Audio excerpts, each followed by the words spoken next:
విదేశాలలో చదవాలనేది మీ కోరిక, కానీ చాలా సందేహాలు. వీటన్నిటికీ ఫుల్ స్టాప్ పెట్టి మీ డ్రీమ్స్ ఫుల్ఫిల్ చేసుకోండి. Contact Videsh consults. Hi guys, welcome to I dream. నేను మీ చాణక్య. ఇప్పుడు ప్రెసెంట్ ఉన్న సిచ్యువేషన్స్లో కాంపిటేటివ్ ఎగ్జామ్స్కి బాగా ప్రిపేర్ అవుతున్న వాళ్ళు బోల్డ్ ఎంతమంది ఉన్నారు. ఇంటర్ తర్వాత మరి ఐఐటి అనో జేఈ ట్రిపుల్ అనో ఇలాంటి బోల్డ్ అని కోర్సెస్ చేసి మరి వాటిలలో మరి మంచి కాలేజెస్ రావాలని కూడా కోరుకుంటారు. కాకపోతే మంచి కాలేజెస్తో పాటు ఆ సీట్ తెచ్చుకునే వాళ్ళ పర్సంటేజ్ ఎంతో తెలుసా? అప్లై చేసుకునే వాళ్ళు 10 lakhs అయితే మరి సీట్ వచ్చేవాళ్ళు 1% ఉంటారు. మరి మిగతా వాళ్ళందరూ ఒక మంచి కాలేజ్లో చదువుకోవాలని కూడా వాళ్ళకు కోరిక ఉంటుంది. అది మన ఇండియాలో కాకుండా అబ్రాడ్లో చదువుకుంటే ఎలా ఉంటుంది? మరి బ్యాచిలర్ డిగ్రీస్కి అబ్రాడ్లో ఆప్షన్స్ ఉంటాయా? ఉంటాయేమో అనే దాని గురించి కూడా ఈరోజు మనతో పాటు డిస్కస్ చేయడానికి విదేశ్ కన్సల్ట్స్ డైరెక్టర్ సాయినాథ్ గారు మనతో పాటు ఉన్నారు. మరి ఆయన రికార్డు చూసుకుంటే మాత్రం నిజంగా మైండ్ బ్లోయింగ్ రికార్డ్. మరి ఆయన్నే అడిగి తెలుసుకుందాం అలాంటి ఆప్షన్స్ ఉన్నాయా లేదా అనేది. Hi sir. Hi Chanakya, we took a nice topic actually today. Sainath గారు, ఐఎమ్ వెరీ హ్యాపీ. ఎందుకంటే మనం ప్రతిసారి ప్రేక్షకులకి సో మంచి టాపిక్స్ అనేది ఇస్తూ ఉంటాం, మంచి అవగాహన ఇస్తుంటాం. కాకపోతే ఈరోజు తీసుకొని వచ్చింది మాత్రం ఒక డిఫరెంట్ థింగ్. మాస్టర్స్కి మనం వెళ్ళి అక్కడ చదువుకునే దాని గురించి బోల్డెన్ సార్లు మాట్లాడుకున్నాం. కాకపోతే బ్యాచిలర్ డిగ్రీ చదవడానికి అబ్రాడ్లో ఏదైనా ఆప్షన్స్ ఉన్నాయా? సో ఖచ్చితంగా చంద్రకి, యాక్చువల్గా ఇది వినడానికి కొద్ది బాధగానే ఉంటుంది. ఏంటంటే చాలా మంది పేరెంట్స్ ఏంటంటే like we all want our children to be in a top position. ఆ టాప్ పొజిషన్ రావడానికి మనకు తెలిసిన షార్ట్ కట్ ఏంటంటే హార్డ్ వర్క్. ఎంత హార్డ్ వర్క్ చేసినా కూడా ప్రతి ఒక్కళ్ళకి ఫస్ట్ ర్యాంక్ రాదు. సో అన్ఫార్చునేట్గా మనకి ఏమైపోయిందంటే ఇండియాలో ఐఐటీస్, ఐఐఎమ్స్ ఆర్ ఎన్ఐటీస్ ఇవి ఏవైతే ఉన్నాయో ఇవి very few in numbers, handful universities. అయితే మొత్తానికి మీరు చెప్పినట్టు ఇందాక 10 లక్షల పైచిలకు మంది ఎగ్జామ్ రాస్తే ఒక 16,000 మందికి మాత్రమే సీట్స్ వస్తున్నాయి. సో మిగతా వాళ్ళకి నాలెడ్జ్ లేక కాదు, బట్ ఇక్కడ ఏంటి it's very stiff competition. So ఈ స్టిఫ్ కాంపిటీషన్లో ఏమవుతుందంటే ఐఐటీ ర్యాంక్ రాకపోతే పేరెంట్స్ అలా ఫీల్ అవ్వడము. ఈ రోజు మనం కోటా చూస్తున్నాం రాజస్థాన్. సో అన్ఫార్చునేట్గా చాలామంది పిల్లలు ఆ స్ట్రెస్ తట్టుకోలేక they are into this. అయితే it is not any more. ఒకప్పుడు గ్లోబలైజేషన్ జరగక ముందు వరకు మనం ఈ rat race was fine, but now thanks to globalization ఈ రోజున మాకు అండర్ గ్రాడ్యుయేట్ కూడా చాలా రిక్వెస్ట్ పెరిగాయి చాణక్య. ఇప్పుడు ఏంటంటే మాకు ఒకప్పుడు బ్యాచిలర్స్ పంపడానికి పేరెంట్స్ చాలా అరుదుగా వచ్చేవాళ్ళు, 100లో ఒకళ్ళు ఇద్దరు ఉండేవారు. ఈ రోజున 30% మార్కెట్ పిక్ అయింది ఫర్ అండర్ గ్రాడ్యుయేట్స్. సో ఏంటంటే 15-16 years వరకు ఇంటర్మీడియట్ అయిపోవడము 17 yearsకి రఫ్గా అవుతుంది. సో ఈ స్టూడెంట్స్కి యాక్చువల్గా అబ్రాడ్లో యూకే, ఇటలీ, జర్మనీ ఇలాంటి దేశాల్లో మనకి ఇంతకన్నా మంచి టాప్ ర్యాంకింగ్ యూనివర్సిటీస్, ఐఐటి కంటే బెటర్ ర్యాంకింగ్ యూనివర్సిటీస్. ఇప్పుడు మన తెలంగాణ చూసుకుంటే Telangana best university IIT Hyderabad, okay, triple IT. So ఇంతకన్నా బెటర్ యూనివర్సిటీస్ ఇంతకన్నా తక్కువ ఖర్చుతో చదువుకోవడానికి అవకాశం ఉంది. ఇంతకంటే తక్కువ ఖర్చుతో. That is also to be point to be underline. ఎందుకంటే మన ఇండియన్ పీపుల్ ఎవరైనా కానీ సో ఆ ఖర్చు అనేది కూడా ఖచ్చితంగా ఆలోచిస్తూ ఉంటారు. రైట్. సో అబ్రాడ్ అనగానే చాలా మంది భయపడేది కూడా అక్కడే కదా. ఇప్పుడు ఏమవుతుందంటే like parent usual average earning capacity ప్రకారంగా మనం ఏంటంటే ఒక ఫీజు ఒక 4-5 lakhsలో ఉంటే ఓకే. తర్వాత నెక్స్ట్ అక్కడ పిల్లలకి మిగతా వాళ్ళ లివింగ్ బుక్స్ కానీ లేకపోతే హాస్టల్ కానీ ఇవన్నీ చూసుకుంటే ఒక 5-6 lakhs వరకు ఈరోజు ప్రతి పేరెంట్ ప్రిపేర్ అయి ఉన్నారు. అయితే ఇప్పుడు యూకే లాంటి కంట్రీ కానీ లేకపోతే జర్మనీ కానీ ఇటలీ కానీ తీసుకుంటే ఈ దేశాల్లో కూడా మనకి ఏంటంటే యాక్చువల్గా సంవత్సరం ఫీజు యూకే ఎగ్జాంపుల్ తీసుకుంటే 12 లక్షలు ఉంటుంది. ఆ తర్వాత సెకండ్ ఇయర్ 8 లక్షలు, థర్డ్ ఇయర్ 8 లక్షలు. అయితే ఈ దేశాల్లో మనకి ఏంటంటే ఇటలీ లాంటి కంట్రీ తీసుకుంటే అక్కడ ఎడ్యుకేషన్ ఫ్రీగా ఉంటుంది. ఓకే, మనం గతంలో పాత ఇంటర్వ్యూస్లో చెప్పాను కదా, మాస్టర్స్కి వెళ్ళినప్పుడు బ్యాచిలర్స్ కూడా అదే విధంగా వాళ్ళకి ఫ్రీ ఎడ్యుకేషన్ ఇవ్వడం జరుగుతుంది. సో నెక్స్ట్ జర్మనీకి వెళ్తే జర్మనీలో కూడా పబ్లిక్ యూనివర్సిటీలో చాలా తక్కువ కాస్ట్లో ఫీజు ఉంటుంది. ప్రైవేట్ యూనివర్సిటీలో కూడా we have some universities where they charge only 5-6 lakhs. అయితే ఇండియాలో చదివేదానికి అక్కడ చదివేదానికి తేడా వచ్చేటప్పటికి ఇక్కడ ఏంటంటే the student at the age of 18 they are allowed to do part time. Okay, అక్కడ బేసిక్ వేజెస్ వచ్చేటప్పటికి అప్రాక్సిమేట్లీ 14 euros, యూకేలో అయితే 12 pounds. ఇది వాళ్ళకి బేసిక్ వేజ్ అక్కడ. సో దాని ద్వారా ఏంటంటే స్టూడెంట్కి వాళ్ళకి అప్రాక్సిమేట్లీ 20 hours per week, అంటే ఒక సాటర్డే సండే 10 గంటలు వర్క్ చేసుకుంటే కూడా వాళ్ళకి చదువుని ఎలా బ్యాలెన్స్ చేయాలి, తర్వాత మనీ ఎలా మేనేజ్ చేయాలి రెండు తెలుస్తాయి. సో ఈ బ్యాచిలర్ స్టూడెంట్స్ ఎవరైతే వెళ్ళారో ఇప్పుడు నేను అబ్జర్వ్ చేసినంత వరకు వాళ్ళ కమ్యూనికేషన్ స్కిల్స్ చాలా ఫాస్ట్గా డెవలప్ అవుతాయి. అండ్ వాళ్ళ లెర్నింగ్ అబిలిటీ కూడా ఏంటంటే బ్రెయిన్ చాలా షార్ప్గా ఉంటుంది at this age. So obviously వీళ్ళు ఏంటంటే లాంగ్వేజ్ అడాప్టబిలిటీ ఈజీ అవుతుంది. ఆ తర్వాత లోకల్ ఫ్రెండ్స్ మెయింటైన్ చేసుకోవడం, అందుకని ముఖ్యంగా ఏమవుతుందంటే చాణక్య ఇక్కడ పేరెంట్స్ మీద బర్డన్ లేకుండా సెకండ్ ఇయర్ థర్డ్ ఇయర్ వచ్చేటప్పటికి వాళ్ళే they are able to make some good amount. Okay, ఇది after the living expenses. So అక్కడ ఏంటంటే వాళ్ళ ఫైనాన్షియల్గా వాళ్ళకి బాధ లేదు. రెండో థింగ్ ముఖ్యంగా ఇంపార్టెంట్ అంటే వరల్డ్ టాప్ ర్యాంకింగ్ అడ్మిషన్స్. ఇప్పుడు మనకి ఐఐటీలో ఒక ఎంట్రన్స్ రావాలంటే మనకి we have seen all through this, but whereas there are so many good universities which are ranked better. అయితే అక్కడ ఏమవుతుందంటే local quota, non local quota అని ఉంటుంది. ఈ నాన్ లోకల్ కోటాలో there are always certain seats fixed. So వీటికి ఏంటంటే ఇంత కాంపిటీషన్ ఉంటుంది మనకి. అక్కడ ఇంత కాంపిటీషన్ ఉండదు. ఈవెన్ మన ఇంటర్మీడియట్లో 65-70% ఉన్నా, డిగ్రీలో 60-65% ఉన్నా కూడా మనము ఐఐటి హైదరాబాద్ కంటే బెటర్ ర్యాంక్డ్ ఇన్స్టిట్యూట్స్లో మన అడ్మిషన్ క్రాక్ చేయొచ్చు. Nice sir. సో దీనివల్ల ఏంటంటే లైక్ ఆ team is expertise in handling the world's prestigious university admissions. So మా విదేశ్ టీంలో ఏంటంటే like we always focus on the right university. So ఎప్పుడైతే యూనివర్సిటీ బాగుంటుందో ఆటోమేటికలీ యూనివర్సిటీ ర్యాంకింగ్స్ ఎలా వస్తాయంటే ప్యూర్గా అక్కడ జరిగే రీసెర్చ్ సానిక్య. ఇక్కడ ఆల్మోస్ట్ మనకు మేజర్గా జరిగేది ఏంటంటే సైటేషన్స్ అంటాం. సైటేషన్స్ అంటే ఆ యూనివర్సిటీలో ఎటువంటి రీసెర్చ్ జరుగుతుంది, ఈ రీసెర్చ్ అవుట్పుట్ని ఎన్ని రీసెర్చెస్లో దాన్ని బేస్గా తీసుకున్నారు. Okay, that is called citations. అంటే సైటేషన్స్ ఎంత ఉన్నాయి, తర్వాత ఇంటర్నేషనల్ స్టూడెంట్ ఫ్యాకల్టీ రేషియో ఏంటి, తర్వాత ఎంప్లాయర్ రెప్యుటేషన్. అంటే ఇక్కడ నుంచి అవుట్పుట్ ఏంటి, student university output is actually student.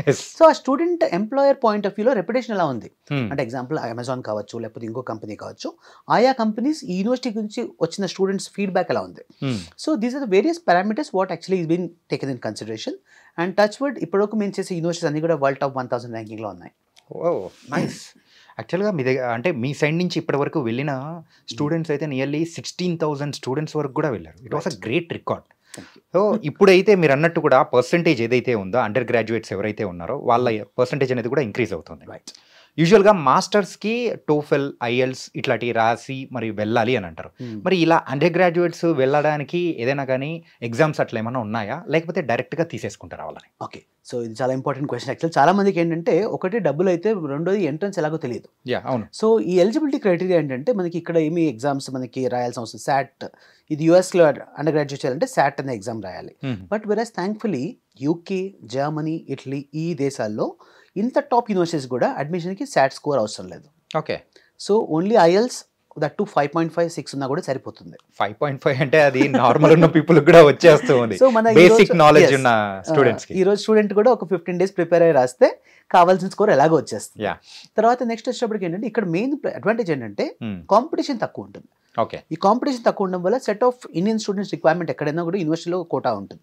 ఈ కోటాస్లో మన అడ్మిషన్ రావడం ఈజీ అవుతుంది. కాబట్టి వాళ్ళకి వరల్డ్ టాప్ ర్యాంకింగ్ యూనివర్సిటీలో వితౌట్ ఎనీ అడిషనల్ ఎగ్జామినేషన్ వాళ్ళ కేవలం ఇంటర్మీడియట్ ఎగ్జామ్ మార్క్స్ బేస్ చేసుకుని చేయొచ్చు. ఇప్పుడు నా దగ్గర చాలా మంది స్టూడెంట్స్ ఏంటంటే ఇప్పుడు 2025 సెప్టెంబర్కి ఆల్రెడీ జాయిన్ అయి ఉన్నారు. ఓకే. వాళ్ళు ఇప్పుడు ఓన్లీ ఫస్ట్ ఇయర్ అయింది వాళ్ళ ఇంటర్మీడియట్. ఇప్పుడు ఏం చేస్తున్నామంటే మేము వాళ్ళ సెకండ్ ఇయర్లో చదువుతున్నారు and by so and so May, June కల్లా వాళ్ళ ఎగ్జామ్స్ అవుతాయి, బై July నాటికల్లా సర్టిఫికేట్ వస్తుందని చెప్పి దాని బేస్తో బ్యాచిలర్స్ అప్లికేషన్ చేస్తున్నాం. ఓకే. మాస్టర్స్ కూడా అలాగే. ఇప్పుడు మాస్టర్స్కి ఏంటంటే బీటెక్ ఫైనల్ ఇయర్లో ఉండగానే చాలా మంది student now they are realising the importance of studying abroad and then what are the best countries. So ఇప్పుడు ఎగ్జాంపుల్ ఇటలీ అనే కంట్రీ తీసుకుంటే ఇక్కడ అన్ని పబ్లిక్ యూనివర్సిటీస్. ప్రతి యూనివర్సిటీ మినిమం 100 years నుంచి 850 years ఓల్డ్ యూనివర్సిటీస్ ఉన్నాయి ఇక్కడ ఇటలీలో. ఓకే. సో ఇలాంటి యూనివర్సిటీస్కి ఏంటంటే స్టూడెంట్స్ ఇప్పుడు ఫైనల్ ఇయర్లో ఉండగా మా దగ్గరకు అప్రోచ్ అయితే ఇప్పుడు మనం ఏం చేస్తామంటే ఈ నెక్స్ట్ September 25కి వాళ్ళ ఇంటేక్ స్టార్ట్ అవుతుంది. ఓకే. సో మనము ఫస్ట్ నుంచి ఇప్పుడు మనము వాళ్ళ డాక్యుమెంట్స్ తీసుకుని అప్ టు 3rd year వరకు వీళ్ళ మెమోస్ ఉంటాయి. అవి తీసుకుని వాళ్ళ కాలేజ్ హెచ్ఓడి గారి ప్రిన్సిపల్ నుంచి కోర్స్ కంప్లీషన్ లెటర్ తీసుకుని మనం యూనివర్సిటీకి అప్లై చేస్తాం. So before they actually give their final exam they will have a admission letter in the hand okay, which is better ranked than the best IIT. So obviously and the top universities rank like before they actually graduate, before they actually complete the intermediate, they will have an admission letter in hand. తర్వాత ఎప్పుడైతే admission like వీళ్ళ degree అయిపోతుందో are intermediate అయిపోతుందో అప్పుడు నేరుగా మనం వాళ్ళకి డైరెక్ట్గా వీసా ప్రాసెస్ చేస్తాం. అండ్ ఈ ప్రాసెస్ అయితే చాలా బాగుంది సార్. మెయిన్గా అయితే ఎవరైతే అబ్రాడ్కి వెళ్తుంటారో పేరెంట్స్ ఆలోచించేది ఫస్ట్ అమౌంట్ గురించి, దెన్ లేటర్ ఎంట్రన్స్ ఎగ్జామ్ కానీ ఆ ఎలిజిబుల్ క్రైటీరియా గురించి ఆలోచిస్తారు. థర్డ్ మెయిన్ పాయింట్ వచ్చి సేఫ్టీ విషయం అనేది ఆలోచిస్తుంటారు. అంటే 17-18 years అంటే పిల్లలు అక్కడికి పంపిస్తున్నాము అంటే ఖచ్చితంగా సేఫ్టీ విషయం అనేది కూడా ఆలోచిస్తుంటారు. సో అది ఎలా ఉంటుంది ఏంటి? సో ఖచ్చితంగా చాణక్య ఇప్పుడు యాక్చువల్గా ఇప్పుడు నేను ఇంతకుముందు మీరు అబ్జర్వ్ చేస్తే ఐ స్పోక్ అబౌట్ 3 countries. ఈ 3 countries కూడా యూరోపియన్ కంట్రీస్. సో యూరోప్లో ఏంటంటే మనకు main plus point gun culture లేదు. So it is absolutely safe destinations and ఎక్కువ టూరిస్టులు వచ్చే ప్లేస్ ఇది. Yeah. కాబట్టి obviously safety security is very important point for these governments. కాబట్టి పేరెంట్స్ సేఫ్టీ సెక్యూరిటీ పాయింట్లు ఆవగించేంత టెన్షన్ పడాల్సిన అవసరం లేదు. ఇప్పుడు మేము ఆల్రెడీ దాదాపు ఎవ్రీ ఇయర్ ఒక 300 స్టూడెంట్స్ దాకా బ్యాచిలర్స్ హ్యాండిల్ చేస్తున్నాము. అండ్ ఆల్రెడీ దాదాపు 3-4 ఇయర్స్ నుంచి చాలా ఎక్కువ పెరిగింది కూడా నెంబర్. సో వీళ్ళందరూ కూడా హ్యాపీగా అక్కడ వెళ్ళి చదువుకుంటున్నారు. సో ఇప్పుడు నెక్స్ట్ బ్యాచ్ ఆఫ్ స్టూడెంట్స్ ఉంటారు కదా, వాళ్ళకి మేము ఏం చేస్తామంటే we work in very close relation with international office. Okay. So వాళ్ళ ద్వారా will make sure that actually we help the student get accommodation before they land there. Okay, ముందే దీని గురించి మొత్తం అరేంజ్ చేసేస్తారు. ఎగ్జాంపుల్ ఒక 20 స్టూడెంట్స్ ఒక యూనివర్సిటీకి వెళ్తున్నారు అనుకోండి, మేము ఏం చేస్తామంటే యూనివర్సిటీకి అక్కడ లోకల్గా ఏంటంటే రెంటల్ ఏజెన్సీస్ ఉంటాయి. ఈ యూనివర్సిటీకి వాళ్ళు టైప్లో ఉంటారు. సో నేను చేస్తా అంటే ఒక 20 మెంబర్స్ కంటే దాదాపు ఒక 5 అపార్ట్మెంట్స్ కావాలి మనకి. సో యూనివర్సిటీ వాళ్ళకి ఇండెంట్ ఇచ్చేస్తే వాళ్ళు ఆ రెంటల్ ఏజెంట్తో మాట్లాడి 5 అపార్ట్మెంట్స్ రెడీ పెడతారు. So once the student goes there, ఆ rental agent they will show them the property and based on వాళ్ళ అఫోర్డబిలిటీస్ బట్టి వాళ్ళు దాంట్లో ఉన్న దాంట్లో వీళ్ళు గ్రూప్ ఫామ్ అయ్యి వీళ్ళు తీసుకుంటారు. సో దీని ద్వారా ఏంటంటే అకామిడేషన్ అడ్జస్ట్ చేయడం ఈజీ అవుతుంది. తర్వాత ఆల్రెడీ ఇంతమంది మన స్టూడెంట్స్ ఉన్నారు కాబట్టి వీళ్ళకి పార్ట్ టైంలో హెల్ప్ చేయడానికి వాటికి ఆవగించేంత ఇబ్బంది కాదు. అండ్ ఇంకోటి ఏంటంటే అసలు చాలా మంది ఏంటంటే నాకు కొంతమంది చెప్పేది, సార్ యూకేకి వెళ్తే పార్ట్ టైం జాబ్లు టఫ్ అంట కదా. అవును, ఇలాంటివి కూడా మనం వింటూ ఉన్నాం. సార్ ఇప్పుడు మనం ఇక్కడ హైదరాబాద్ నుంచి బాంబేకి వెళ్తే అన్న ఈజీయా? లేదు. సో ఫస్ట్ థింగ్ ఏంటంటే when ever you go to new place it's always a challenge. ఈ ఛాలెంజ్ని హార్డ్లీ మన తెలుగు వాళ్ళు యావరేజ్గా చూసుకుంటే 2 to 3 monthsలో అధిగమిస్తున్నారు. రైట్. అంటే making the circle, making friends, finding jobs. అంటే పార్ట్ టైం అంటే మనం white collar job, CEO job అడగంగా. So any kind of job which comes in our way which helps our basic survival. And అక్కడ dignity of labour ఉంది కాబట్టి ఏ job చేసినా కూడా అరే వీళ్ళు గొప్పవాడు వీళ్ళు చిన్నవాడు అనేది ఎవరు చూడరు అక్కడ. కాబట్టి అందరూ కూడా they are working hard, they make money, at the same time they work really hard and they do the studies. And మీరు చెప్పిన విషయానికి వచ్చేటప్పటికి సో అకామిడేషన్ అనేది కూడా మీరు ప్రొవైడ్ చేస్తున్నారు. That was an a very great thing. Thank you. యూజువల్గా వాళ్ళు ఎఫెక్ట్ అయ్యేది అంటే ప్రాబ్లమాటిక్గా ఫీల్ అయ్యేది ఆ పాయింట్ దగ్గర. వీటన్నిటి గురించి బాగానే ఉంది సార్. మరి అండర్ గ్రాడ్యుయేట్స్ అయిన తర్వాత అక్కడ ప్లేస్మెంట్స్ విషయాన్ని కానీ లేకపోతే జాబ్స్ విషయం ఎలా ఉంటుందంటారు? సో దీనికి నేను ఆన్సర్ పెద్దగా స్పెషల్గా చెప్పాల్సిన అవసరం ఉండదు, ఎందుకంటే మనం టార్గెట్ చేసే యూనివర్సిటీస్ అన్ని కూడా world top ranking universities. So ఎప్పుడైతే ఇంత టాప్ యూనివర్సిటీస్ మనం తీసుకుంటామో ఆటోమేటికలీ ర్యాంకింగ్ అనేది employability is also the key for the jobs. Okay. అంటే ఈరోజు మనం ఐఐటీస్ చూసుకుంటే చాలా మటుకు ఐఐటీస్లో ఏంటంటే జాబ్స్ అనేది ఫెయిర్లీ వస్తాయి. కానీ ఈ రీసెంట్ డేస్లో చూసుకుంటే ఐఐటీస్లో వాళ్ళకి కూడా ప్లేస్మెంట్ కొద్దిగా టఫ్ అయిన రోజులు ఇవి. అంటే తక్కువ పేమెంట్స్ అనేది అంటే ఇయర్లీ ఇచ్చే స్కేల్ కూడా చాలా తగ్గిపోయింది వాళ్ళకి. ఇక్కడ ఎందుకంటే అవుతుందంటే బేసికలీ మనకి నెక్స్ట్ ఫ్యూచర్ టెక్నాలజీస్ మారిపోతున్నాయి. ఇప్పుడు కొత్త ఛాలెంజ్ ఏంటంటే హ్యూమన్ రేస్కి ఇన్నాళ్ళు మనం కష్టపడి జావా నేర్చుకున్నాము, .NET నేర్చుకున్నాం. ఇప్పుడు ఆర్టిఫిషియల్ ఇంటెలిజెన్స్ వచ్చిన తర్వాత నెక్స్ట్ 2035 నాటికి మనుషులు ప్రోగ్రామింగ్ లాంగ్వేజ్ నేర్చుకోవాల్సిన అవసరం ఉండదు. Right. So now we should be able to train computers how to react. This is the new thing. ఇప్పుడు ప్రజెంట్కి ఇది ఉంది. దీంట్లో it's ever evolving concept. So ఇప్పుడు ఈ ఆర్టిఫిషియల్ ఇంటెలిజెన్స్ కానీ డేటా అనాలిసిస్ కానీ రోబోటిక్స్ కానీ ఇలాంటి ఫీల్డ్ సంబంధించి or any field which touch of AI ఈ ఫీల్డ్స్లో ఉన్న వాళ్ళకి డెఫినెట్గా జాబ్ స్కోప్ బాగుంది. ఇప్పుడు ఆల్రెడీ మా స్టూడెంట్స్ ఎవరైతే 2 years బ్యాక్ నేను డేటా సైన్స్ పంపించానో, AI మీద పంపించానో, వాళ్ళందరూ they are flying out with colours. Right. ఎందుకంటే ఆ ఫ్యూచర్ని ముందే ప్రిడిక్ట్ చేసి వాళ్ళు చేస్తున్నారంటే future also it's very obviously. ఇప్పుడు ఎందుకంటే ఎన్ని స్టార్ట్అప్ కంపెనీస్ వచ్చాయి అన్నీ కూడా మనకి బేసికలీ AI బేస్డ్ మీద వస్తున్నాయి. ఇప్పుడు ఈరోజు యాక్చువల్గా మనం ఇలా మాట్లాడుతున్నాం అండ్ ఒకప్పుడు మా ఆఫీస్కి చూసుకుంటే కూడా మాకు ఆఫీస్కి వాకిన్ ఎక్కువ వచ్చేవారు. ఈ రోజు కొత్త జెన్జీ ఉన్నారు కదా, జెన్జీ అంటే నెక్స్ట్ జనరేషన్ కిడ్స్. ఈ జెన్జీ వాళ్ళు ఏంటంటే బేసికలీ మనుషులతో మాట్లాడడం తక్కువ, మిషన్స్తో మాట్లాడడం ఎక్కువ. సో వీళ్ళందరూ ఏంటంటే లైక్ మా ఆఫీస్కి కూడా రావడం కంటే చాట్ బాట్తో ఎక్కువ మాట్లాడడం ఇష్టపడుతున్నారు. So this have actually the world is transforming. కాబట్టి ఇప్పుడు మేము ఏం చేస్తామంటే ఇక్కడ మా ఎక్స్పర్టీస్ కూడా యూస్ చేసి వాళ్ళకి నెక్స్ట్ అడ్వాన్స్ ఫీల్డ్స్ ఏమున్నాయి ఆ ఫీల్డ్స్లో వీళ్ళు ఏ యూనివర్సిటీస్లో ఈ కోర్స్ చేస్తే వాళ్ళకి బెస్ట్, ఈ అడ్వైస్ కూడా మన టీం జరుగుతుంది. కాబట్టి ఇక్కడ మా ఎక్స్పీరియన్స్ టీమ్ డెఫినెట్గా they are what they do is actually they see the demands and needs. వాళ్ళ సిచ్యువేషన్ ఏంటి, వాళ్ళ ఫైనాన్షియల్ అఫోర్డబిలిటీ ఏంటి, దాని ప్రకారంగా ఏ కంట్రీలో అయితే వాళ్ళకి ఇక్కడ మనకి బెస్ట్ యూనివర్సిటీ కంటే బెటర్ యూనివర్సిటీ మేము ఇప్పగలుగుతాం. This is what already we always fight on it. మా టీమ్ కూడా ఇంటర్నల్గా సార్ ఈ స్టూడెంట్కి ఇది ప్రామిస్ చేస్తాను, please do this. So this how actually my team is motivated. So all the 14 branches, we have very enthusiastic team who are happy to deal with all the students on this. And మీరు ఇప్పటివరకు చెప్పిన topic అయితే చాలా impress అయిపోయాను నేనైతే. And ఇంతకుముందు మన videos follow అవ్వని వాళ్ళ గురించి కూడా నేను ఒకసారి ఒక క్వశ్చన్ అడుగుదాం అనుకున్నాను. చెప్పండి please. మన విదేశ్ కన్సల్ట్స్ని మన అప్రోచ్ అవ్వాలంటే ఎలా అప్రోచ్ అవ్వాలి, ఎక్కడెక్కడ బ్రాంచెస్ ఉన్నాయో మనకు ఒకసారి చెప్తారంటే. అంటే యాక్చువల్గా మనకి videshconsults.com is a website, and దీంట్లో మీరు చూస్తే you will find all the branches there. Okay. అయితే మెయిన్ ఆఫీస్, హెడ్ ఆఫీస్ వచ్చేసి హైదరాబాద్లో ఉంది. తర్వాత మీ స్క్రీన్లో స్క్రాల్ అయిన నెంబర్ కాంటాక్ట్ చేస్తే they will help you diverting you to the nearest branch.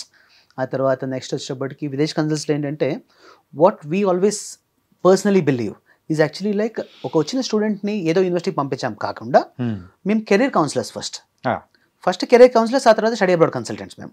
కాబట్టి ఆ కెరీర్ వాళ్ళకి ఏ ఫీల్డ్లో బాగుంటుంది, తర్వాత ఏ కంట్రీలో బాగుంటుంది, ఈ సెలెక్షన్ చేయడం అనేది చాలా స్పెషలైజ్డ్ ఇంపార్టెన్స్ నేను ఫీల్ అవుతాను పర్సనల్గా. కాబట్టి we always welcome the students to come interact with our team, have some time spend.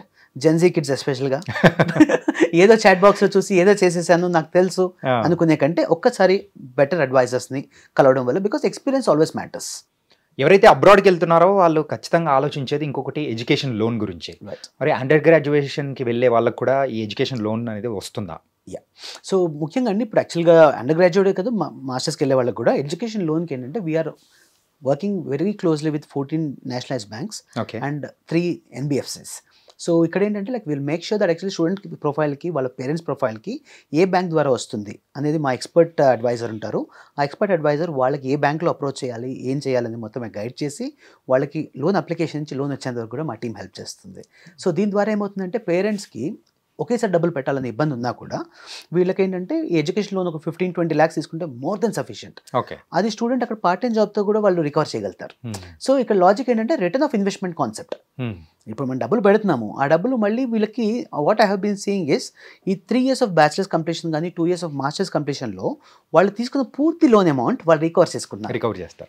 కాబట్టి ఇక్కడ మనకి లోన్స్ తీసుకున్నా కూడా ఇబ్బంది కాదు, అండ్ లోన్స్ ఇప్పడానికి Videsh consults is always helping you best. It was very nice sir. Thank you అండి.